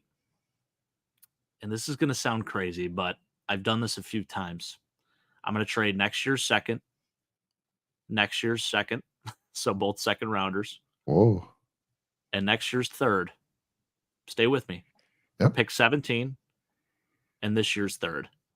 So looking at this, we are losing some picks next year, but we have picks this year because we're going all in. And I know it's supposed to be pick 17 and a third rounder from them. Wow. That's right. Next year's going to be a struggle, but hey, we're going for the ring this year. Let me just say this, Jake. So the mock drafts I've been doing recently, seeing have BTJ going right around 17. I've seen him go 16. And the gentleman that I've been using from the Athletic, he mocks the Bills getting BTJ at 17, Jake. And that's again, the number. That's just what you just said. And here's what he gave up, or what he saw the Bills. And against Jackson, you're trading with Jacksonville, so somehow you read his mind. He said the Bills trade picks 28, 133, 144, and a 2025 second rounder. So they didn't give up as much as you, but you're also getting a third rounder back. So I think it's a good deal that you're doing there. He's not giving up as much draft stock in the next year's draft like you are, but fake picks. Anyhow, let's go, buddy. like I said, Sean is definitely not going to like If this. they don't take this one, I don't know. We're gonna have to call the GM and see what the heck's going It's on. crazy because I've done this a few times and they didn't accept it without 2 second rounders. Got it. Got it. So There there we we go. go. So That's we what we know. had to do. It had to make it work somehow. So Now you again, have this to is hope he 4. stays. Yeah. He's there at 17. If this fails, here's the thing. I don't see Seattle taking another receiver. I mean, they have 3 right now that are like studs. So the only way, yeah, we're good. There we go. We got him. So now this is interesting, though. I do want to see what the trade offers are, just to at least consider. Wow, look at that. That's pretty darn good. That's not bad. We don't ever Yeah, trade. I mean, you have a rule. You do not trade with the Chiefs. right. We're not doing that. The last time it happened, I mean, it worked for a little bit for us with Trey White, but they got the better end of that trade. Let's be real. All right. So with the 17th pick, here we go, Mike. Brian Thomas Jr. is a Buffalo Bill. Beautiful. So we stayed in the second round at pick 60. I think you need to jump through a table for that one as well. Absolutely. Absolutely. So I might be jumping through a table on Thursday. Look at JPJ falling to 26. There's Johnny Newton taken in the 27th pick overall. So, yeah, my draft, I got extremely lucky. You really did. And there was some bad news. Apparently, something happened with Johnny that, moved him down the boards. Something. So interesting. So instead of the Vikings moving up, taking J.J. McCarthy like your draft, the Raiders did, Talise Fuaga goes 7. Look at the offensive lineman, offensive tackles going here. Olu goes to 10. Very interesting. Jaden Daniels all the way to 11. Dallas Turner at 13. Who does Anthony want just to take a 10, or does he want to move back? I think he's definitely on the Talise Fuaga train just because he doesn't think Olu will even be available at 10. Okay. So it sounds like to me, if at pick 10, Talise Fuaga is still available and they could still potentially move back 2 picks, he would do it and take Talise Fuaga. But at 10, I think it's a great value pick regardless. So, yeah, definitely an offensive tackle, though. So there we go. Brian Thomas Jr., Amarius Mims, Adonai Mitchell. Let's see who. Wow. So the Chiefs traded out of that 32 pick and the Patriots go and get Bo Nix. Very interesting. And they all right. The Chiefs are on the board here. Let's see who they take. Vlad McConkey. There you go. I'll tell you what. Vlad McConkey goes to the Chiefs. Dude's going to have a monster year. I'm telling you that right now. I agree. Yeah. No, I think he will. Look at Byron Murphy. He is slipping down. Like, Byron Murphy fell to number 42 to the Texans. If the Texans get this guy, I mean, it's probably Chiefs, Texans, Bills. I mean, it's going to be tough to beat those Texans. Don't forget the Ravens either. I mean, you got the Ravens. Exactly. Wow. That's wild. There goes Tyler Newman, too. So Cam Kinchins over Tyler Newman. That's really interesting, too. That is. Where did Cooper DeJean go? That's what I want to see. Oh, there he is. He went to Green Bay. Green Bay. Yeah, I've seen him. 25. There you go. 25. If he's at 25 and the Bills, if did it last year, Thomas is taken, I mean, that's kind of the range. Go up 2 to 3 spots, get Cooper. Sure. We'll see. Oh, look at that. Xavier Leggett to the Jags. Wow. So I'm only doing that one trade too, Mike. So I'm going to let it play out and go to pick 60 here.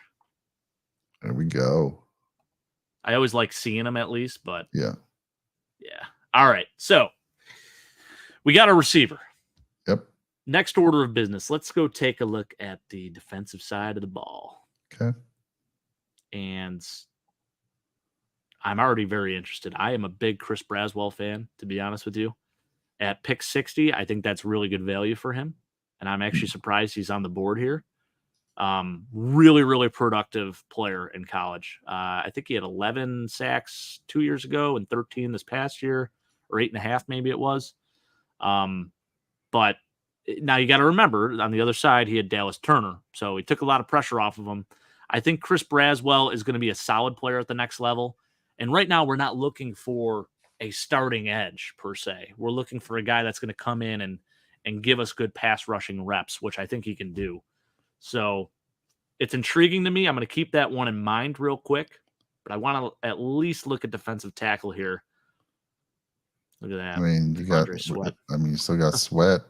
I mean, maybe all those guys we talked about: Leonard Taylor, Michael Hall, Chris Jenkins, Braden Fisk, Mason Yeah, Smith. I think we talked about Dwayne Carter, Devondre Sweat. All those guys were in our top 10 that we certainly. talked about. So can't go But wrong what did I here. say? But Yep, what did there he I is. say? This There he is is. this is a safety show. So in the name of our show, Yeah, I agree. I got to go with my guy Cole Bishop here. So I'm going to take Cole Bishop. Cole Bishop mocked twice to the Boom. Buffalo Bills. And there goes Braswell with the next pick. So that was tempting. I wanted to go Yeah. Chris Braswell, but I wanted to stick with the theme of the show. And I talked about how much I love Cole Bishop and how certain I am he is going to be a Pro Bowler at the next level. So that was a no-brainer to me. Jimmy Kimmel's going live here in about 30 minutes, folks. Actually, no. I think he goes, it's almost 11:30 there. So I think he goes live at 11:30, right? I think one of Something those like that. shows. Yeah. Yeah, all the late So, shows are at like 11, 11:30. All right, so here's our third rounder. all So we're right. at pick 96. What I do love is that, I mean, for the third round, it's, it's a late third rounder, sure, but it's still a third rounder. And actually, I think we were banking on getting this pick We were as a originally right. It compensatory. was right around there. I think it was 99. Yeah, it was. I want to say it was 99. Yeah. I'm going to hide those. Dude, I mean, And this is unfortunate that Jaden Hicks is there yes, because right. I could have maybe got someone else, but Yep, agree. I mean, look at these. Look at that. This is tempting. And I know he's not a bean guy just because of the off the field issues, but if he is in the third round, especially at the bottom of the third round there, you might have to consider it, right? I think you do have to consider it at that point.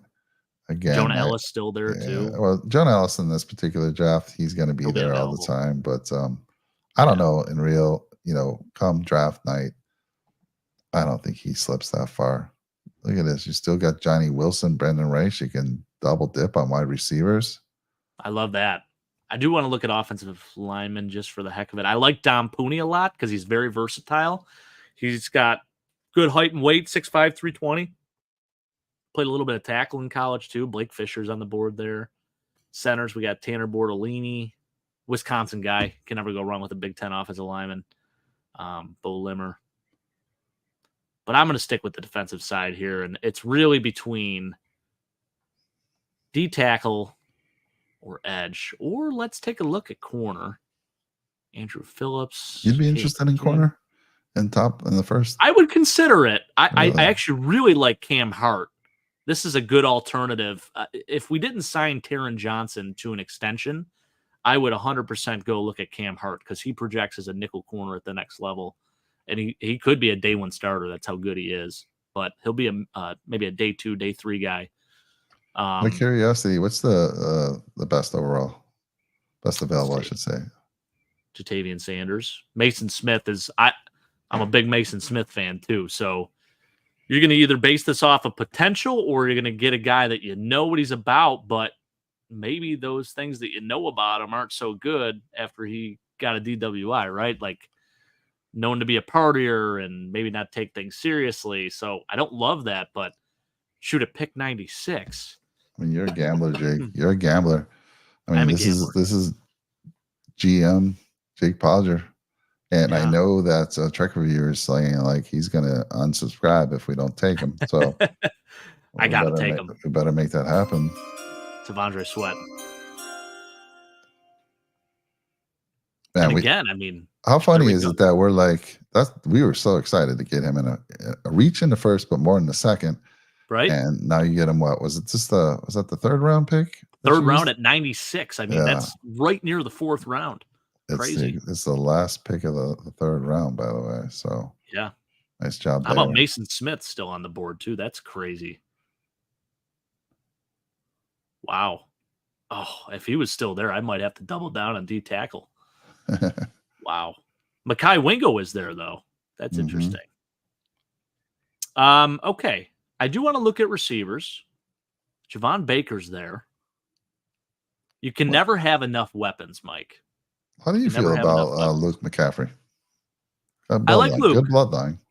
Yeah, I mean, great bloodline. He's a bigger receiver too, and size is something the Bills really haven't had at that position in a while. So it's intriguing. He's probably like a fifth rounder, in my opinion. So I wouldn't take him right here. He's definitely more raw than a lot of these prospects, but shoot, Bob I mean, Baker, dude, is a real nice I pick know he there. is. I can't believe he's available here in the fourth round. It's I tempting. mean, 6'1", 202 pounds.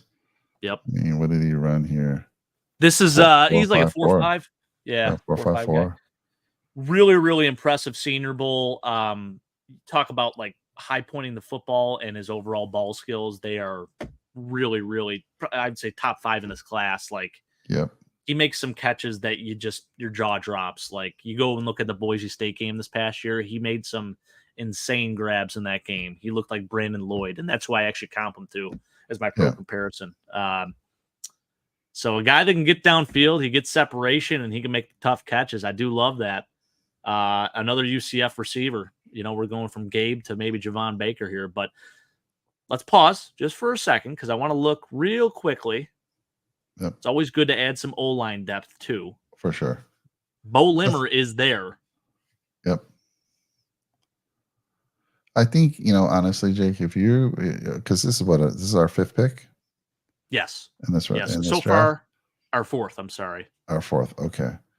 Yep. So I started looking, with the last pick for the offense, but you can argue I mean, Sean's going to be like, dude, we need some offensive depth as well. We talked about that. My biggest concern, I'm not so concerned about Connor McGovern moving to center after I listened to him and Eric Woods on a podcast. I mean, he seems excited about it. He's played it before. I think he's going to be fine. David Edwards is my biggest concern. Now, what's our depth pieces behind David Edwards if things start going bad for him? I'm trying to think right now. Maybe I should look that up while you're still. No, I know. I definitely know this off. Who's our other guards? Oh, so I know that they were talking about. We have Alec Anderson, and I know they were talking about potentially even moving Lyle Collins and kicking him inside back to guard where he initially started at for the Cowboys when he came into the league. Now he hasn't played guard in quite some time, so it might not be a wise decision, but he has potential to play there if we need him to. I think it's Alec Anderson, and then is it Kevin Jarvis too? I think Kevin Jarvis. Yeah, Kevin Jarvis. Yeah. Is Will Clapp a versatile guy, or can he only play center? Yeah, he could play guard. He could play guard too. Yeah. Right, so that'd be the other guy. Okay. Yeah. Yep. But again, I'm not like super excited. First of all, I'm not excited about David Edwards to begin with, but then the depth piece, a lot of question marks there. Oh, for sure, without a doubt. Yeah. Yeah. Jake, good to see you, sir. Yeah, for sure. We got the network pumped us an hour. They said we were not getting enough views, so they said you got to start going out at 10 o'clock Eastern time. So good to see you out there, Jake. It's intriguing with Bo Limmer being here. Blake Fisher's on the board too at offensive tackle, which I kind of do love. I know. He's a really good prospect, and at 128, like that's really good value. And God forbid, one of our tackles goes down with an injury. Mm-hmm. This wouldn't be half bad. Yeah, I mean, because let's look at our depth on tackle here. We got Ryan Vandermark, Richard Garage, who's on a futures contract. So, although I have there's big things in store for Richard Garage. I just feel it, Jake. The name just fits, right? And Gorilla Garage, for sure, right? Absolutely. I mean, it's just a match made in heaven. Yep. And then who else we got over there at right tackle? We got Lyle Collins, Tommy Doyle. Yeah. So. Yep. There you go, Jake. So so Mike and I did two opposite things. Mike traded back and I traded up. So I traded up. I gave up quite a bit too. So I ended up giving up our first round pick at 28 this year, our 2 second-round picks next year, and our third-round pick next year for the Jaguars' 17th overall pick this year in the first round and a third-round pick at 96. So gave up a lot of real estate, but that's the only way they would accept the trade. And I had to make it happen for this exercise. So It's going to sting a little bit, but hey, this is the year we want to build up with these rookies so we don't have to worry as much about the draft next year. And we're going to have a lot of cap room anyways, where we can maybe allocate those funds to free agents instead of draft picks. So that's my Yeah. reasoning for it. And then on mine, on trading back, we were able to take care of. We got Leggett at 37. The Chargers gave me a deal. I was looking to trade back. That was part of the exercise, but we were able to get Leggett with 37. And I took care of defensive tackle, edge. Who did I get at defensive tackle? You got Johnny Newton at Yeah. 60, which is insane. Didn't, I don't know how that happened. didn't I double down on defensive tackle? Maybe not. Well, we got edge, and then we got Cole Yeah. Bishop at the safety, like you did as well. Since this is a safety show, Right. but it was trading back was very fruitful. I gotta tell you, Jake, it was really good. Absolutely. Yeah. All right. Who we taking? I think I'm here, going to buddy? go with Blake Fisher. I'm going to roll with Blake Fisher here. And not the sexiest pick, but a really good value pick here at 128. So Oh, I'm here like for him. it. Yeah. Blake Fisher it is. And then 5 picks later, let's see. So Oakland wants to trade. I'm not doing any more trades, like I said. And I think here we got to look at edge. And look at Solomon's still that. there. I mean, and then Jonah Ellis. There's the guy. he's available. It's crazy that he's here. It's insane that he's at 152 for the rankings. I even think I with the also, yeah. I Go ahead. really like Muhammad Kamara too. And I don't want to just take Jonah Ellis because you did, but Yeah. it's hard not to, right? It's hard to pass up on that. Right. I Crazy. mean, shoulder injury or not, based on what he did last year, shoulder injury should not be taking you down the board that far. No way. No, definitely not. And Javon Baker's still here too. So I have a decision to Yeah, make. Do I want to yes. go with an edge or do I want to go with another weapon? I think there's a lot of mouths to feed on the offense. You can never go wrong with additional weapons. We have to still get younger at the edge position because Yep. we have an aging Von Miller. And I mean, don't get it twisted. Like Greg Rousseau, he's not guaranteed to be here either. I mean, we haven't picked up his 5th-year option. We're going to have to eventually pay him. So this is a position where you want to draft for the future. And I haven't done that just yet. And Jonah Ellis, I mean, this dude is a second-round talent, in my opinion. So, I know Keith doesn't necessarily love him, but me and Mike do. And I feel like I have to take him here. I really do like Muhammad Kamara, but I like Jonah Ellis just a little bit more. So I'm going to go ahead and take him here. Dude, and Jonah Ellis, I mean, it is, just we need that edge guy, like you already said. And Yeah. he killed it last year. I mean, I don't know if let me see here. Let me bring up his stats from just last year. 13 sacks, I believe, Was last it year. 13? And then he hurt his shoulder late in the season. So who He's knows? playing what with he one could arm have. and he's just out there killing it, And it's not like he played against bad competition. I mean, he went up against some really good offensive line. Talise Fuaga, Roger Rosengarten, I know he played up against. Played the Pac-12, so competition wasn't bad.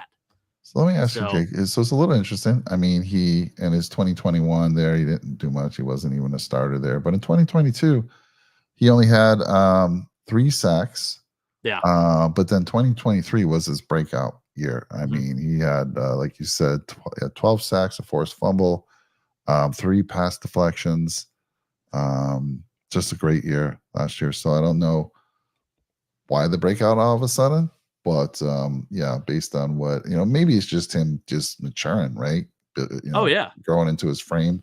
I mean, it's rare when you have somebody, like if you look at all these college players, they're usually not really taken off until their second to last or their final year, right? Yeah, he only started 8 games, I believe, in 2022 as well. So it wasn't like he played a full season either. Yeah. And then those 8 games, what do you have? 3.5 sacks, something like that? 3 sacks. 3 sacks. Okay. Yeah. Yeah. So it's good to see the growth, obviously. The only thing you really don't love to see is obviously the injuries. And I think the biggest question mark is, with his height and weight, 6'2", 248, does he slot in better as a 3-4 outside linebacker? Or can he play as a, put your hand in the ground as a 4-3 defensive end? So that's going to be a question mark for sure, but I think he can do it. Obviously, his bloodlines are great too. His dad, Yeah. Luther Ellis, defensive tackle, Pro Bowler who played with the Lions and the Broncos, and his brother, Caden Ellis, and he's got a couple other brothers that play in the league too. So I really like this kid a lot. He's a great prospect. And, you know, if it's comes down to this, I mean, at pick 133, you can't go wrong with it. So I'm going to go ahead and take him here. Nice move. Nice move. Jonah Ellis. Welcome to the Buffalo Bills. That's right. So there it is. That's Beautiful. not bad, Mike. No. Even with the trade up, and I know we sacrificed a lot of picks, but here's the thing. Next year, the Bills might have up to $70 million in cap room to spend on their litter of free agents. That's true. So that is true. And hopefully we don't regress too much. I hope we don't regress at all this year. I hope we get to a Super Bowl and win it. Right. But God forbid that's the case. You know, we got some money to work with at least. Yeah, I mean, draft isn't going to be much fun. Like we can go live next year, and with all the capital you gave up. We got a first rounder still, so that's still got fun. A first rounder. But right. No, you made a great point with all the cap space that we're going to have next year. Watch out, yep. and finally be able to make some nice moves in free agency. So I'm excited about that. I'm excited. I think both these drafts kind of showed moving up to make it work. It's a fantastic draft right there. And moving down, we had a fantastic draft. So there's going to be a lot of wild things that happen on draft night, and we're hoping that many of you can join us. And again, I'm going to put it in our Discord. There's going to be a thread there. I'm going to post a show here in the next couple days. I'm going to do it early. And then, just let me know if you're interested. Obviously, we can't have like 50 people join in the live stream at the same time. I think our max in reality is about 6 people. I think you can go up a little higher, but then it just starts to get a little bit start having some technical issues with all the people trying to join that. And it's gonna be fun. You know, Jake and I, man, it's time, Jake. We're gonna take a little vacation. You won't see us Sunday. You won't see us the following Wednesday, but you will see us Thursday. We are T-8 days till draft day. Oh my goodness, Jake. It's exciting, man. It's flying. It is. Yeah, you ain't kidding. Yeah. And we may do a 7-round mock draft on the AFC East Summit channel on Tuesday night at probably 8 p.m. We're thinking. We'll see. Got to run it by the old wife, but we'll figure it out. Don't say I don't think you should ever say the old wife. The old wife. She is older than me, though. All right. I get it. And we'll cut that part. The Red, White, and Ruthless is rumors have it that Brett might be returning with Sean on Saturday night at 8:30 p.m. Eastern.